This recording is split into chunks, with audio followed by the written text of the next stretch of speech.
महाशिवरात्रीसाठी लाखो भाविक घेत आहेत वैद्यनाथ देवस्थान येथे दर्शन। श्री वैद्यनाथ मंदिरावर रोषणाई, बॅरिकेड्स, पार्किंग, तगडी सुरक्षा व्यवस्था। प्रतिवर्षीप्रमाणे याही वर्षी महाशिवरात्री यात्रा महोत्सव मोठ्या उत्साहाने संपन्न होत आहे।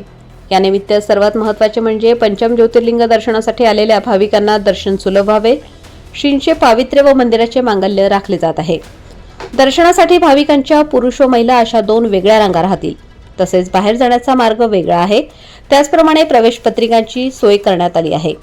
प्रवेश पत्रिकेचे मूल्य ₹100 असून प्रवेश पत्रिका धारकांच्या रांगेत उभे राहूनच दर्शनाचा लाभ घेता येत आहे।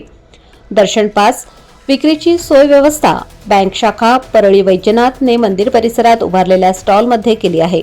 शिवाय शहरातील state bank of India, Gandhi market, IDBI bank, Maharashtra bank, Maharashtra ग्रामीण बँक, दीनदयाळ बँक, वैद्यनाथ बँकेच्या शाखेतही दर्शन पास विक्रीची व्यवस्था भाविकांच्या सोयीसाठी करण्यात आली आहे।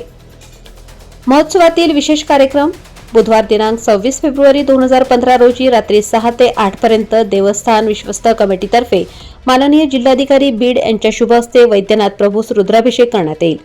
या अभिषेकानंतरच भाविकांना अभिषेकास परवानगी देण्यात येईल।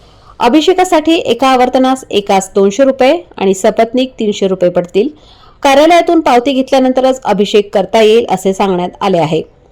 परळी परिसरातील शिवभक्तांसाठी विशेष दर्शन व्यवस्था, 5च्या रांगेतून विनामूल्य दर्शनाची व्यवस्था दिनांक 26 फेब्रुवारी 2025 बुधवार रात्री 10 वाजेपासून रात्री 12 वाजेपर्यंत मंदिर बंद होईपर्यंत करण्यात आली आहे। 5च्या रांगेतून स्वतःचे ओळखपत्र उदाहरणार्थ आधार कार्ड, मतदान कार्ड, पॅन कार्ड इत्यादी दाखवूनच माजी सैनिक व परळी परिसरातील शिवभक्तांना दर्शन घेता येईल।